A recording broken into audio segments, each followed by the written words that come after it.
للہ والصلاة والسلام علی رسول اللہ وعلی آلہ وصحبہ اجمعین، اما بعد۔ آپ پڑھ رہے تھے اسباب اختلاف الفقہاء۔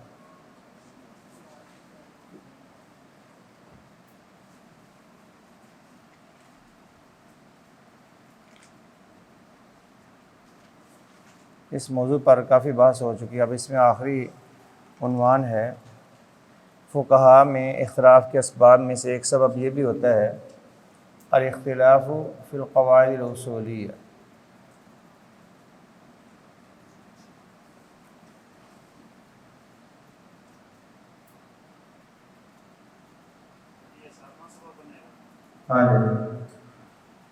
الاختلاف فی القواعد الاصولیہ، اصولی قواعد میں اختلاف۔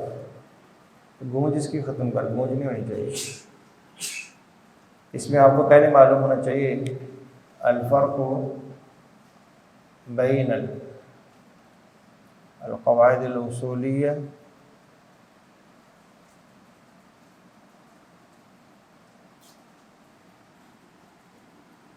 والقواعد الفقہیہ۔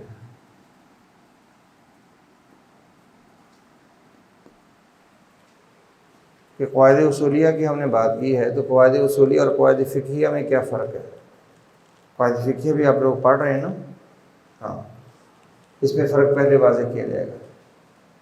اس کے بعد قواعد اصولیہ ہم نے اس پر کچھ تھوڑا پہلے ذکر کیا تھا، آپ کو یاد ہوگا کہ قواعد اصولیہ کا تعلق ان قواعد کے لغوی استعمال سے ہے۔ لفظ سے جو استدلال کیا جاتا ہے اس میں لفظ کے لغوی معنی کو پہلے دیکھا جاتا ہے۔ تو لغوی طور پر اللفظ واستعمالہ، لفظ اس کا استعمال لغوی طور پر کیا ہے؟ تو لفظ یا تو کسی عام معنی کے لیے ہوتا ہے یا خاص معنی کے لیے یا ایک سے زائد معانی کے لیے۔ وضع اللفظ فی اللغۃ،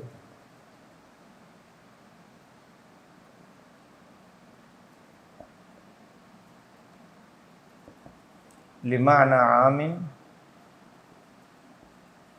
او خاص او مشترک۔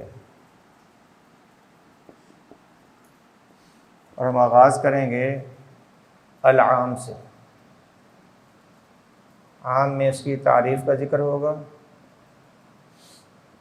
تعریفہ، الفاظہ، اور اسی طرح انواعہ اور دلالتہ۔ یہ ہمارے عناصر ہیں جن پر ہم انشاءاللہ بات کریں گے۔ تو فقہاء میں اختلاف کے اسباب میں سے اہم سبب یہ ہے کہ ان کے درمیان قواعد اللغویہ میں اختلاف ہوتا ہے، لغوی قواعد۔ اب قواعد اللغویہ کیا ہیں یا قواعد اصولیہ کیا ہیں، اور ان میں اور قواعد فقہیہ میں کیا فرق ہے، پہلے آپ یہ بات سمجھیں۔ اصول فقہ ہو یا قواعد اصولیہ ہو، اس سے مراد وہ ایسے ضوابط ہوتے ہیں، ایسے اصول ہوتے ہیں کہ جن کو اپنا کر مجتہد یا فقیہ، جن کی روشنی میں وہ استدلال کرتا ہے اور لفظ سے مسائل کو اخذ کرتا ہے، عبارات سے، نصوص سے، الفاظ سے، جن اصولوں کی روشنی میں، جن کی رہنمائی میں عبارات سے اور جملوں سے معانی کا اور احکام کا استدلال کیا جاتا ہے، انہیں علم الاصول کہتے ہیں یا قواعد اصولیہ کہتے ہیں۔ تو گویا قواعد اصولیہ یہ ہمارے لیے ایسے اصول اور ضابطے ہیں کہ جن کی روشنی میں استدلال ہمیں کرنے کا طریقہ ملتا ہے، جیسے الامر یفید الوجوب والنہی یفید الحرمہ یا اب التحریم وغیرہ۔ یہ اصول ہیں انہیں ہم اپناتے ہیں جب نصوص میں دیکھتے ہیں اللہ نے فرمایا اقیموا الصلاۃ، تو ہمارے پاس اصول ہے، اصولی قاعدہ ہے کہ امر وجوب کے لیے آتا ہے، تو ہم کہیں کہ یہاں پر امر وجوب کے لیے ہے، اور نہیں حرمت کے لیے ہے۔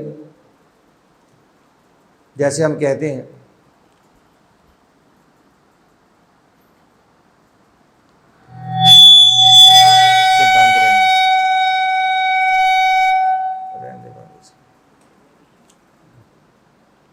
نہیں حرمت کے لیے آتی ہے، جیسے لا تقربوا الزنا، اس طرح سے یہ ہے قاعدہ اصولیہ یا اصول فقہ۔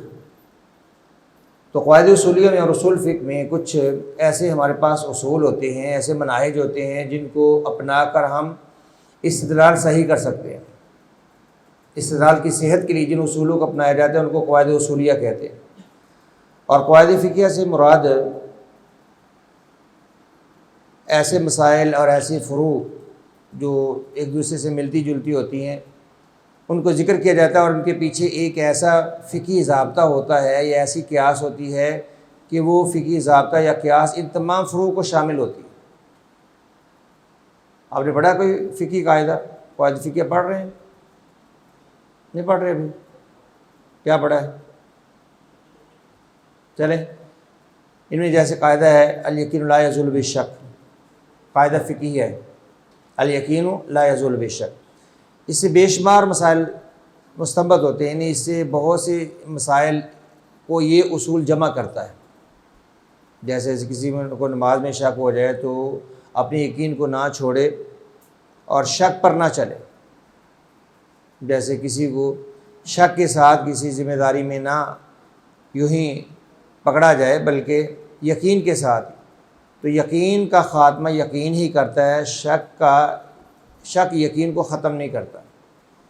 یہ ایک ضابطہ ہے، یہ ایک قانون ہے، اور اس کے تحت بہت سے مسائل آتے ہیں، یعنی مختلف مسائل کو جمع کرنے والا ایک ضابطہ۔ کئی ایک جیسے ملتے جلتے مسائل ان کو ایک فقہی ضابطہ جمع کرتا ہے یا ایک قیاس جمع کرتی ہے، اس کو قواعد فقہیہ کہتے ہیں۔ تو قواعد فقہیہ اصلاً وہ اصول نہیں ہے، وہ فقہ ہے۔ وہ بہت سے مسائل ذکر کیے جاتے ہیں اور وہ ایک ضابطے کے تحت آتے ہیں، وہاں پر ہمیں استدلال کے اصول نہیں سکھائے جاتے۔ ایک ضابطے کے تحت کئی مسائل ملتے جلتے آتے ہیں، انہیں قواعد فقہیہ کہتے ہیں۔ اور قواعد اصولیہ یہ تو استدلال کے اصولوں کا اور استدلال کی رہنمائی کا نام ہے کہ آپ استدلال کیسے کریں، استنباط کیسے کریں اور مسائل کو کیسے اخذ کریں۔ تو یہ فرق ہے۔ تو ہم جو بحث کرنے والے ہیں وہ ہیں قواعد اصولیہ پر، یعنی ایسے اصول جو ہمیں استدلال کی رہنمائی دیتے ہیں، استنباط کی رہنمائی ملتی ہے۔ اب ان قواعد میں کچھ فقہا کا اختلاف آئے گا، تو ان قواعد میں اختلاف کی وجہ سے فقہا کے درمیان بھی اختلاف ہوتا ہے۔ اب ہم ان قواعد کو تفصیل سے پڑھیں گے، قواعد اصولیہ کو، اور انہی کے ضمن میں ہمیں اختلافات اور اختلاف سے متعلقہ مسائل کچھ بطور مثال کے نظر آئیں گے انشاءاللہ۔ قواعد اصولیہ کا تعلق عام طور پہ لغت سے ہوتا ہے۔ سب سے پہلے لغوی طور پر الفاظ پہ بحث کی جاتی ہے، اور لغوی طور پر دیکھیں تو لفظ جن معانی کے لیے وضع کیا جاتا ہے، یا تو لفظ کئی معانی کے لیے ہوتا ہے بغیر حصر کے، یا خاص ایک معنی کے لیے ہوتا ہے، یا ایک سے زائد معانی میں مشترک ہوتا ہے۔ تو اس سے پھر تین قسمیں لفظ کی بنتی ہیں، عام، خاص اور مشترک۔ لفظ کی وضع کے اعتبار سے اس کی تین اقسام ہیں، معنی کے لیے وضع کے اعتبار سے عام، خاص اور مشترک۔ لفظ عام پر ہم بات کریں گے۔ عام لغوی طور پر کہتے ہیں الشامل، وہ لفظ جو کئی معانی کو شامل ہو، کئی معانی کو شامل ہو، کئی معانی کو مستغرق ہو اور کئی مفاہیم کا احاطہ کیے ہو، اسے عام کہتے ہیں، لفظ عام۔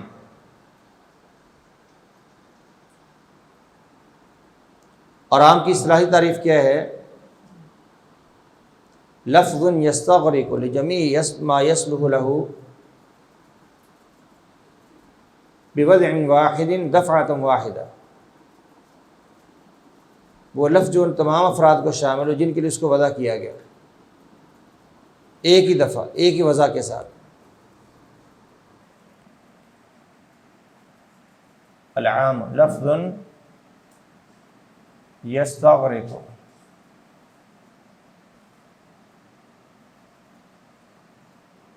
لجمیع ما یصلح له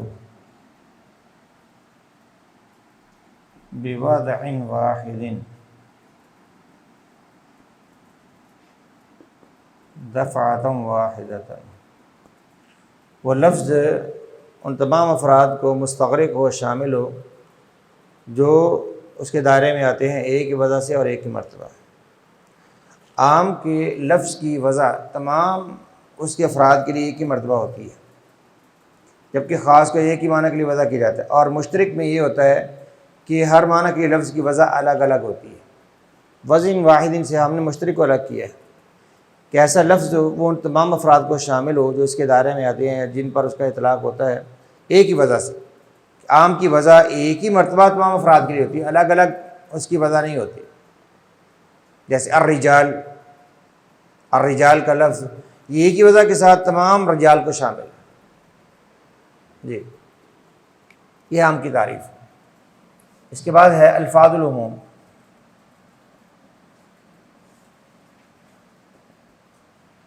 عموم کے الفاظ کیا ہیں؟ کون سے الفاظ ہیں جن سے عموم ثابت ہوتا ہے؟ ان میں جیسے سب سے پہلے لفظ ہے کل و جمی۔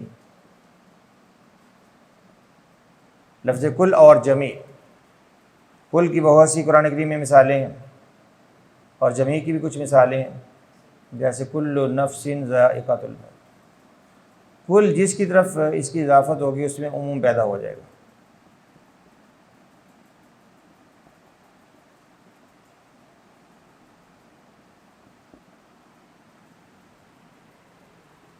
اور کوئی مثال کل کی؟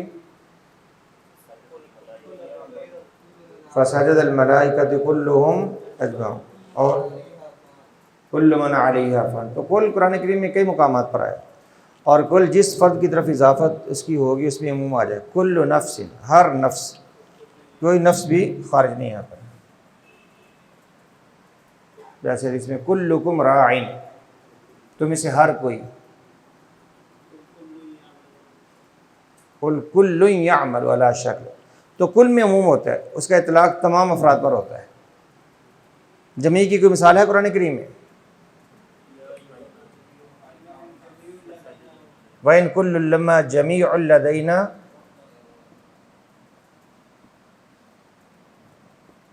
مُحْضَرُونَ۔ تو کل اور جمی یہ اپنے مدلول پر عموم کا اطلاق کرتے ہیں، ان سے عموم مراد ہوتا ہے۔ دوسرا لفظ ہے عام کے الفاظ میں سے المفرد المعرف بالاستغراق۔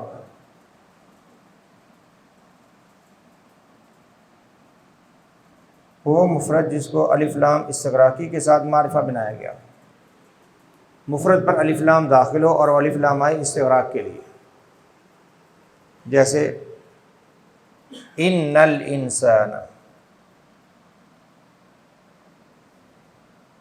لفی خسر، جیسے احل اللہ البیع وَأَحَلَّ اللَّهُ الْبَيْعَ وَحَرَّمَ الرِّبَا۔ یہاں پر الربا، البیع، الانسان، ان پر الف لام استغراق کا داخل ہوا، ہر انسان خسارے میں۔ آگے جن کی تخصیص ہوئی ان کی الگ بات ہے، لیکن الانسان میں تمام انسان شامل ہے، الا الذین آمنوا، آگے استثناء موجود ہے۔ احل اللہ البیع، اللہ نے ہر بیع کو، ہر بیع کو حلال کیا، آگے تخصیص موجود ہے، الگ بات ہے۔ وحرم الربا، اور ربا کی ساری صورتیں اللہ نے حرام کی۔ الف لام استغراق کا جب مفرد پر داخل ہو تو یہ عموم کا فائدہ دیتا ہے۔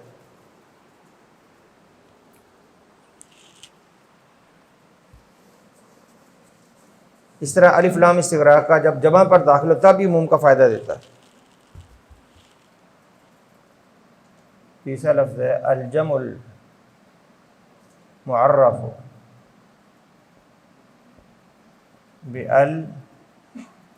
بالاستغراق، جیسے والمطلقات یتربصن بانفسہن ثلاثۃ قروء۔ المطلقات، الف لام آ گیا، تمام کی تمام مطلقات جو بھی ہیں، جیسے ان المسلمین والمسلمات، علی ھذا القیاس الف لام جب جمع پر داخل ہو تو یہ استغراق کے لیے آتا ہے، اور اس کی بہت سی مثالیں ہیں قرآن کریم میں۔ اس طرح عام کے صیغوں میں سے اسماء موصولہ،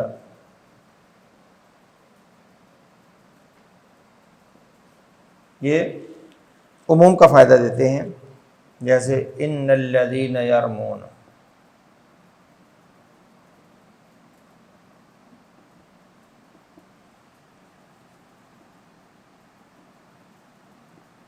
المحصنات الغافلات، الذین عموم کے، جو لوگ بھی الزام لگاتے ہیں، والذین یرمون ازواجہم والذین یرمون المحصنات ثم لم یأتوا بأربعۃ شہداء، ان تمام میں الذین کا لفظ، جیسے واللائی یئسن من المحیض، وہ سب عورتیں، ان کا حکم یہی ہے جو ایسے مایوس ہو۔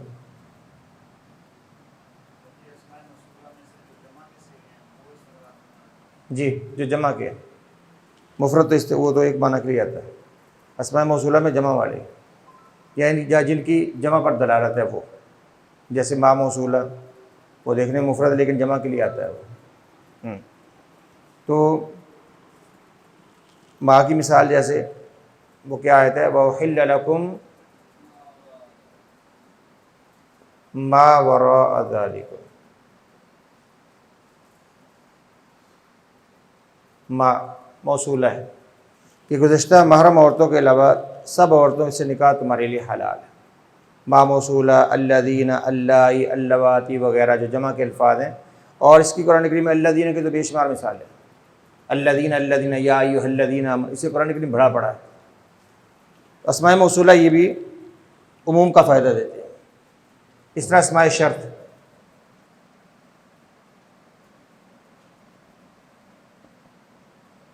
اسماء شرط جیسے ما، من وغیرہ، مثال اس کی جیسے حدیث میں ہے من ذا الذی یقرض اللہ قرضا حسنا، من ذا الذی یشفع عندہ،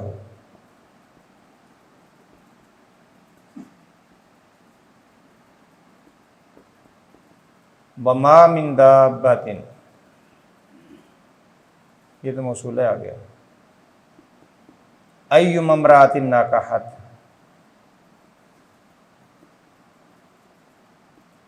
بغیر اذن ولی فنکاحها باطل۔ تو ما، من شرطیہ یہ عموم کا فائدہ دیتے ہیں، یہ ہمیشہ عموم کے لیے آتے ہیں۔ اسی طرح عام کی صیغوں میں سے ایک اور پڑھ لیں، کافی ہیں اتنے، وہ نکرہ جو نفی یا نہیں کے سیاق میں آئے، النکرۃ فی سیاق النفی، نفی کے بعد جو نکرہ آئے، جیسے وما من دابۃ فی الارض، ما نافیہ ہے، اس نفی کے بعد نکرہ آیا، یہ عموم کا فائدہ دے رہا ہے۔ جو بھی دابہ زمین الا علی اللہ رزقها، وما من دابۃ، جو بھی دابہ زمین الا علی اللہ رزقها، اور کوئی مثال قرآن کریم میں؟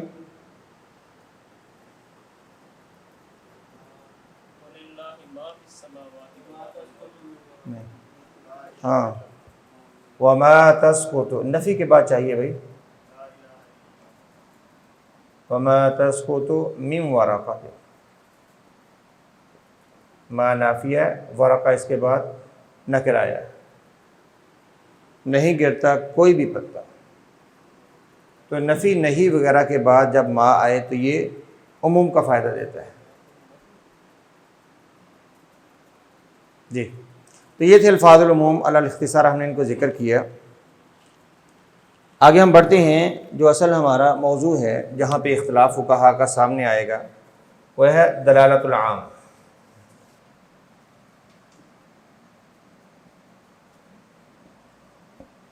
عام کی دلالت، عام کی دلالت اپنے افراد پر کیسی ہے؟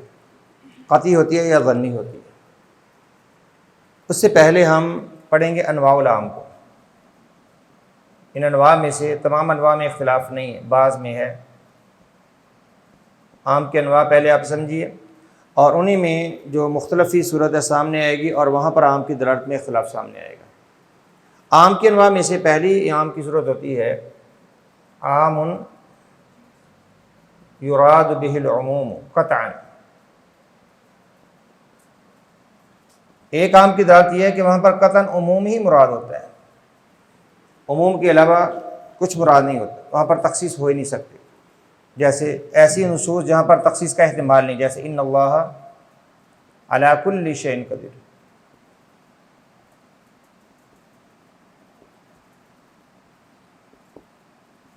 کل شیء قدیر، اللہ ہر چیز پر قادر ہے، یہ کل کی کوئی تخصیص نہیں، ہر چیز پر اللہ کو قدرت حاصل ہے۔ جیسے آپ نے پیچھے مثال پڑھی وما من دابۃ فی الارض،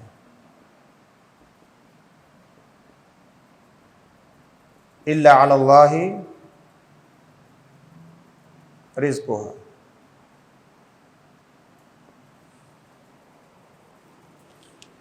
یہاں پر بھی یہ ایسا عام ہے جس سے قطعاً عمومی مراد ہے کہ کوئی دابہ نہیں جس کا رزق اللہ کے سوا کسی اور پر ہو، ہر ایک کا رزق اللہ پر ہے۔ تو جہاں پر ایسے قرائن قطعی موجود ہوں کہ عام میں عموم ہی مراد ہے، تخصیص ممکن نہیں، یہ پہلی قسم ہے، تو وہاں پر بس ایک ہی معنی ہوتا ہے عموم کا ہی۔ اور دوسری قسم ہے عام کی عام یراد به الخصوص،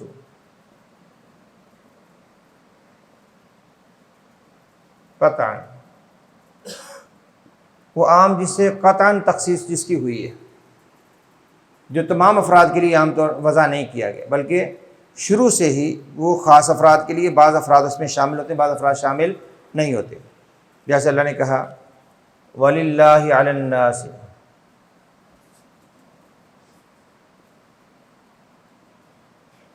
حِجُّ الْبَيْتِ، الناس، اللہ کے لیے لوگوں پر لازم ہے، الناس تمام لوگوں پہ بیت اللہ کا حج، لیکن خود اللہ نے تخصیص کر دی، سب پر نہیں بلکہ کن پہ؟ من استطاع الیہ،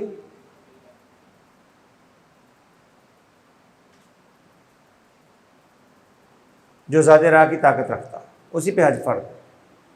تو پہلے کہا علی الناس، سب پہ ہے، پھر کہا من استطاع الیہ سبیلا، جو بھی ذات راہ کی طاقت رکھتا ہے، اخراجات سفر اور سفر کے اہل ہے، اسی پر حج فرض ہے، سب لوگوں پہ حج فرض نہیں ہوتا۔ تو یہ قطعاً یہاں پر تخصیصی مراد ہے۔ اس طرح وہ تمام نصوص جن میں عبادات کا ذکر ہے اور قطعاً ان کی تخصیص ہوئی ہے عقلاء اور بالغین کے ساتھ، عاقل بالغ پر عبادت فرض ہوتی ہے، غیر عاقل پر اور صغیر اور مجنون وغیرہ پر عبادت فرض نہیں ہوتی، جیسے اقیموا الصلاۃ وآتوا الزکوٰۃ وغیرہ۔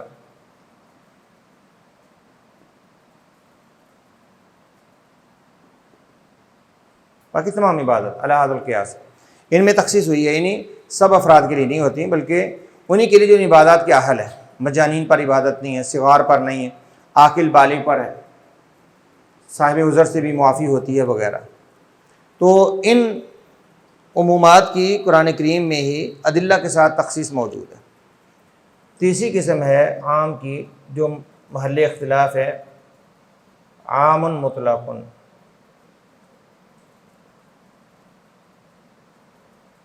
وہ عام جو مطلق ہے، جس کی تخصیص نہیں ہوئی، جس کی وہاں پر تخصیص نہیں ہوئی، مطلق عام۔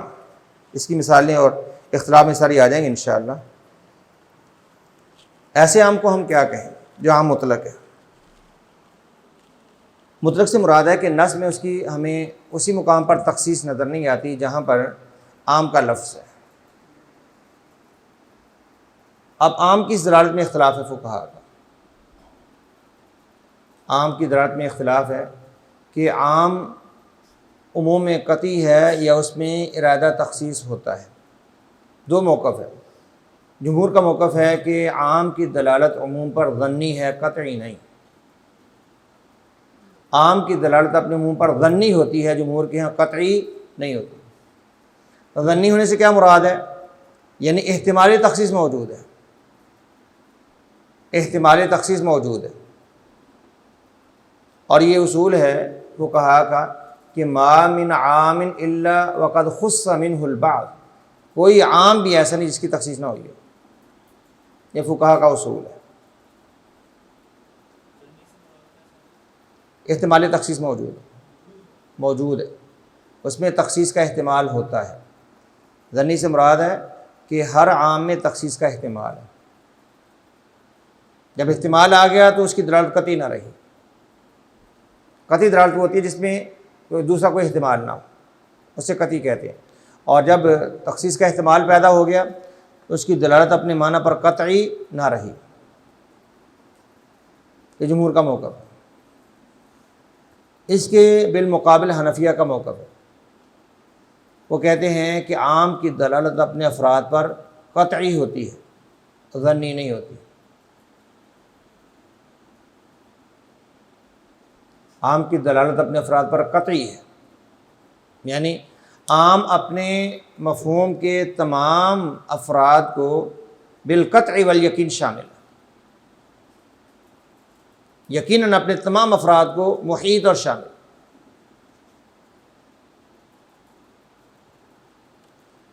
اور احناف کی دلیل یہ ہے، کہتے ہیں کہ عام کے آپ اصل معنی اور تعریف کو دیکھیں. عام یہ ہے کہ اپنے تمام افراد کو شامل ہوتا ہے. تو جب عام کی ہم نے تعریف ہی یہ کی اپنے تمام افراد کو شامل ہے تو تمام افراد کو شامل کریں اسے. باقی احتمال پیدا کرنا کہ احتمال تخصیص کا موجود ہے، تو محض احتمال کے ساتھ اس کی قطعیت ختم نہیں ہوتی. محض احتمال کے ساتھ، کیونکہ احتمال کا مطلب ہے کہ تخصیص ہو بھی سکتی ہے، نہیں بھی ہو سکتی. تو یوں شکوک و شبہات پیدا کر کے اس کی اصل وجہ کا کیوں آپ خاتمہ کر رہے ہیں؟ اس کی اصل وجہ کیا کہ اپنے تمام افراد کو شامل ہوتا ہے. تو اس اصل وجہ کو باقی رکھیں، اور جہاں پر تخصیص کی دلیل موجود ہے اسی کو عام مخصوص کہیں گے، اور جہاں پر تخصیص کی دلیل نہیں ہے اس کی دلالت اپنے افراد پر قطعی. تخصیص کی دلالت ہو تو عام مخصوص ہے، اس کی تخصیص ہو گئی. لیکن جہاں پر تخصیص کی دلیل نہیں ہے تو پھر عام کی دلالت اپنے افراد پر قطعی ہے اور اپنے تمام افراد کو شامل ہے. اور یوں احتمال و تخصیص پیدا کر کے عام کو اس کی دلالت سے محروم نہ کرو، اس کی اصل وجہ کی مخالفت نہ کرو. یہ احناف کا موقف ہے. ابھی اس اختلاف کا مسائل پر کیا اثر پڑتا ہے اور کیا نتائج مرتب ہوتے ہیں، اور جمہور اور حنفیوں میں اختلاف کی اصل نوعیت کیا ہے، یہ بحث باقی ہے. اور اس میں یقیناً جمہور کا موقف راجح ہے. اگلی بحث انشاءاللہ بات واضح ہو جائے گی. تو کل انشاءاللہ ہم بحث کریں گے کہ اس اختلاف کا مسائل پر کیا اثر پڑتا ہے اور پھر آگے اختلاف کی کیا صورتیں نکلتی ہیں. تو وہاں سے اصل پھر ہم اپنے موضوع پر آئیں گے کہ عام کی دلالت میں اختلاف کی وجہ سے فقہا میں اختلاف ہو گیا اور کیسے مسائل میں آگے چل کے اختلاف ہوتا ہے. صلی اللہ علیہ وسلم. زندگی شعور سے، الحکمہ انٹرنیشنل.